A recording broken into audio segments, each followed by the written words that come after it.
We're going to go ahead and take a look at overworked pieces. An overworked piece is a piece that's guarding against multiple immediate threats at the same time.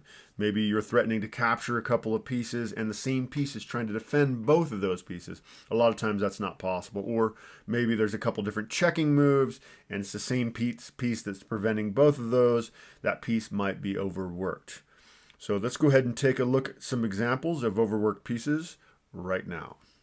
In this one, it is black to play, and white has an overworked piece. I'm hoping that one of you can tell me which white piece is guarding against multiple immediate threats at the same time. So raise your hand if you see it.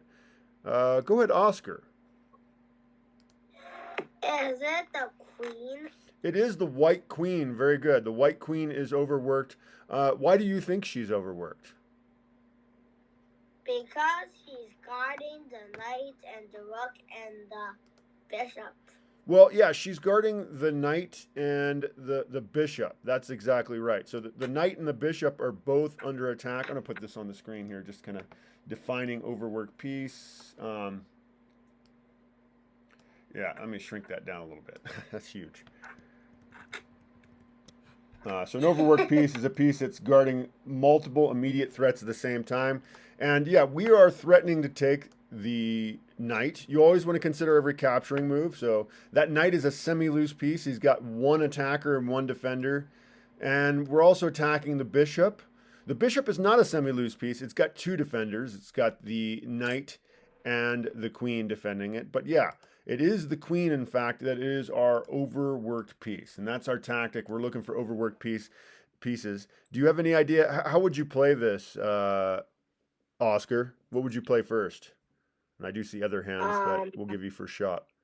Is it rook to e2 first? No, that's not going to work out. Let's hear from Leland. Well, bishop capture knight. Yeah, bishop captures knight is best here. If you play rook takes bishop, now that bishop is not a semi-loose piece. He's got two defenders. They can actually play, they can actually play knight takes their own queen. You didn't expect that, did you? No, they can play they can play knight takes e2, and you just traded your rook for a bishop. But if you play it the way that Leland has suggested, which is correct, you take the knight here. They they're down a knight now. They're down a piece, and normally you don't want to trade, but they have to in this position because if they don't, say they just decide to reposition their pawn or their queen, excuse me, this is a blunder because you can pick up this pawn here. There's no way they're going to be able to defend this pawn, and then you have connected pass pawns as black. That's a whip hand there. You're going to completely dominate because those pawns are worth as much as those pieces, whatever pieces you can trade for them, because otherwise they become queens. So in this case, they have to, whoops, weird, okay. In this case, they have to take the bishop. I moved the queen. In this case, they have to take the bishop. And of course, then we go ahead and get the other bishop for free. Okay, cool. Nice job, Leland. And yeah, so the overworked piece situation, you definitely have to take your time and consider. So it's fairly easy to identify an overworked piece, but you have to once you identify the overworked piece, it's not necessarily easy to see the correct move. So you kind of have to think about all the possible checks and captures that you can play, and then think of all the possible checks and captures that your opponent can play as you evaluate the position. So here again, actually we're playing for white. I need to flip the board. This time it's a black piece that is overworked. Well, yeah, we're playing for white, so it's a black piece that's overworked. Who can tell me who's overworked here? And maybe I'll give you a hint, just since we're kind of new at this overworked piece tactic. In this case, there is a black piece that's guarding against two different checkmate threats, basically. And if you can identify the overworked piece, then you should be able to uncover a checkmate in 2 moves. So white to play, and actually, I would like you to identify the overworked piece first. So who can tell me what black piece is preventing a couple of different checking moves? Let's hear from Oscar this time. Go ahead. Is it the rook? It is the rook. Exactly. The rook here on h6 is overworked. Why do you think he's overworked, Oscar? You are right, but I want to know why is that? Because the first one is bishop go to g6 checkmate, but the rook is there. Yeah, the rook would capture you. What is the other? I don't know the second one. Okay. You're on the right track here. So that is one of the issues, and it is this rook that's overworked, but there's another threat. Does anybody see the other threat? So what is the other threat? There's another move that would also be checkmate if the rook didn't exist. If you imagine the position with the rook being gone, let's just set him over here for now. There's another mate in 1 here. So bishop to g6 would be a mate in 1. But there's another mate in 1 if the rook didn't exist. Can you see it? That's actually here from Leland. Let me put that rook back. Go ahead, Leland. If the rook did not exist, queen captures pawn would also be a threat. Okay. So this is why the rook is overworked. He's guarding against both of these possible mate threats at the same time. All right, very good. Now, let's think about this here. So depending on how you play this, you can force checkmate. So be very careful and be diligent in your thinking. You play the different moves first. Which one will bring you checkmate in 2? It's going to be mate in 2. Let's hear from Lucas. Go ahead, Lucas.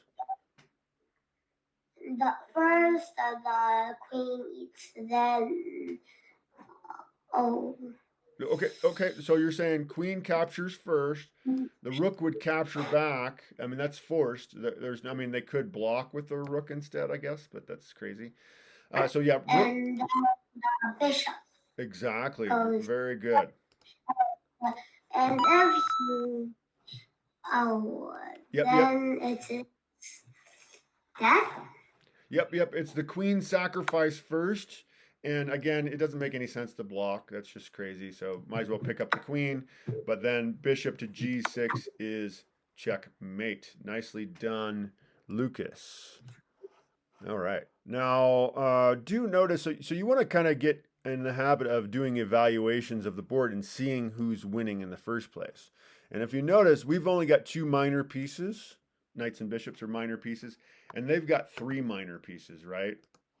So they're winning right now. So you have to be pretty careful. It seems like white's going to win this game.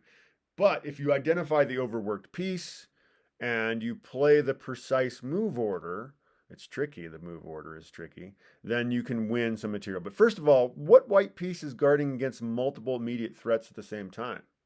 Who's the overworked piece?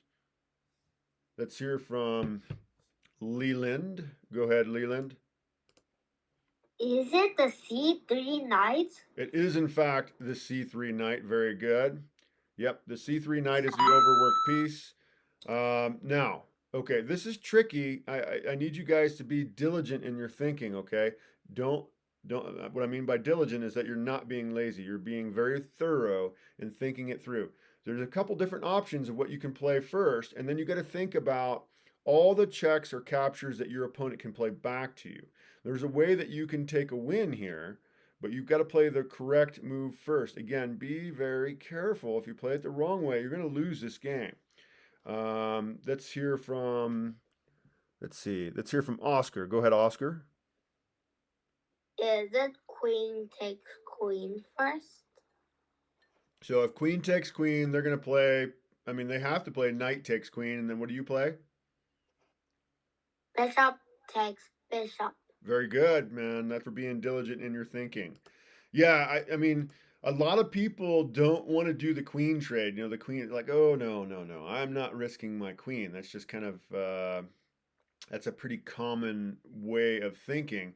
But if you play bishop takes bishop first, then they can play queen takes queen. That's why you got to consider every check and every capture. Of course, you wanted them to take your bishop so you could take their queen, but then yeah, this doesn't work. Of course, you're going to capture back, and then they can capture, and now you have one knight versus two knights.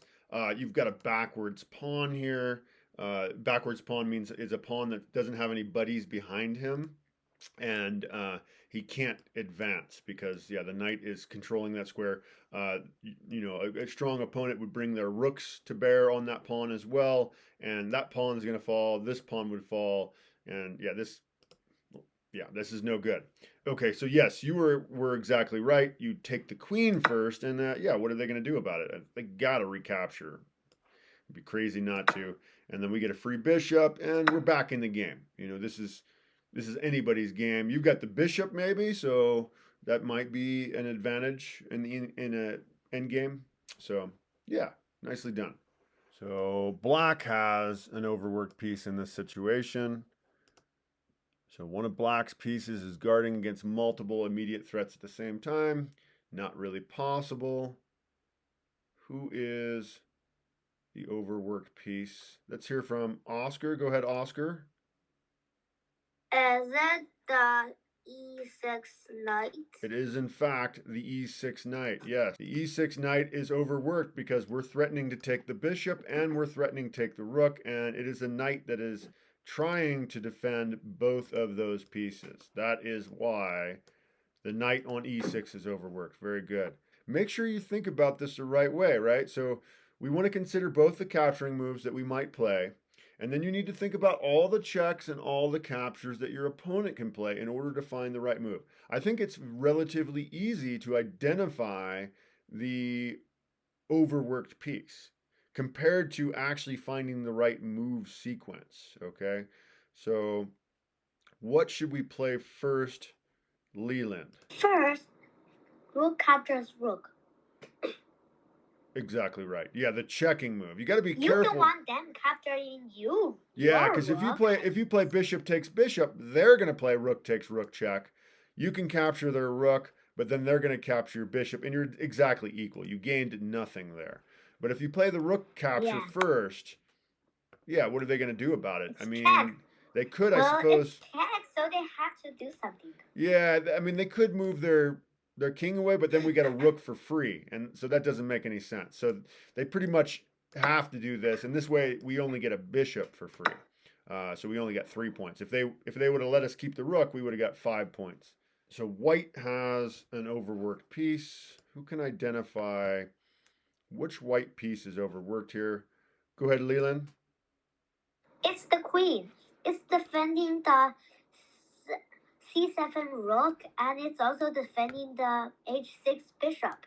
Exactly right. Nicely done. What should we play here? What should we play? So Leland, I know you probably know the answer, but like I said, I want to kind of spread the love.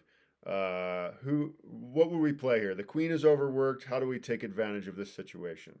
All right, in the interest of time, go ahead, Leland. Bishop captures bishop. Yeah, bishop captures bishop, and what are they going to do? Rook is much better. Yeah, the rook is worth more, but yeah, if you capture the rook instead, then they're going to take your queen for the rook, and you actually... Yeah, but in this case, I think they're going to capture your bishop. If they move away, that's dumb. And we got a free bishop. Yeah, I don't know. I'm not sure. I haven't calculated, but they might be able to get away with just continuing to defend the rook here. But if they capture the bishop, of course, then we get the rook. We get the rook for free. So yeah, that's overworked pieces. That's a tactic that not a lot of people really think all that much on. Thank you for checking that out with me. I will do more videos on overworked pieces in the future, but thank you for joining me for that one. Please like and subscribe, as I will be posting tactical videos, game reviews, and I would also like to hear, let me know in the comments if there's some other aspect of chess that you'd like me to cover, because that's what I do. Anyway, thank you for joining me. Take care.